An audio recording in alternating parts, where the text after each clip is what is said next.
5 times Starfleet and its captain said, "What Prime Directive?" Number 3, Mirror Mirror and the Collapse of the Terran Empire. Let's turn to the episode that started the evil goatee trend, Mirror Mirror. So what's the problem here? An accident sends Kirk, McCoy, Uhura, and Scotty into the Mirror universe, where a brutal, warp-capable empire controls everything. The challenge? Survive long enough to get home. In the episode, Kirk, Uhura, Scotty, and Bones are transported to a brutal parallel universe ruled by the tyrannical Earth-based Terran Empire. The Empire is characterized by treachery, exploitation, violence, and evil goatees. The crew navigates this dangerous world, pretending to adopt its cruel norms while seeking to find a way home. Near the end of the episode, Kirk engages Mirror Spock in conversation, planting the idea that change is possible and urging him to take action to end the tyranny of the Terran Empire. Spock doesn't seem to be fully convinced, but does seem to consider Kirk's statements. So here are the stakes.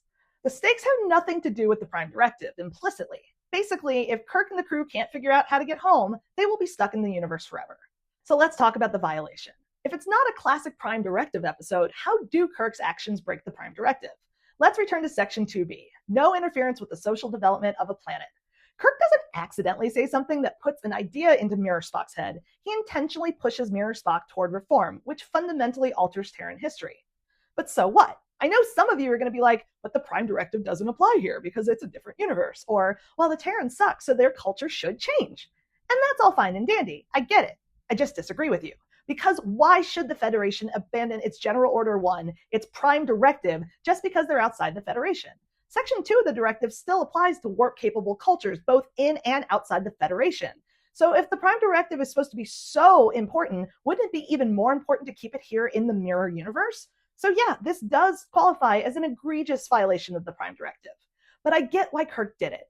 He thinks he's planting a seed that will change the lives of billions and make them better. But what he does is alter the entire history of a universe. And we actually have confirmation of this.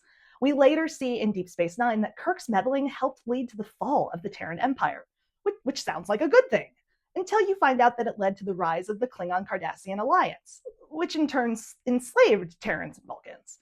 This breaking of the Prime Directive changed the lives of billions upon billions of Terrans, Klingons, Vulcans, Cardassians, Bajorans, you name it. But what gave Kirk the God-level right, especially when he's required to keep the Prime Directive? In terms of General Order 1, the takeaway is clear. You can't pick and choose when the Prime Directive applies. Even noble intentions can unleash worse outcomes, or at least equally bad ones, than doing nothing at all.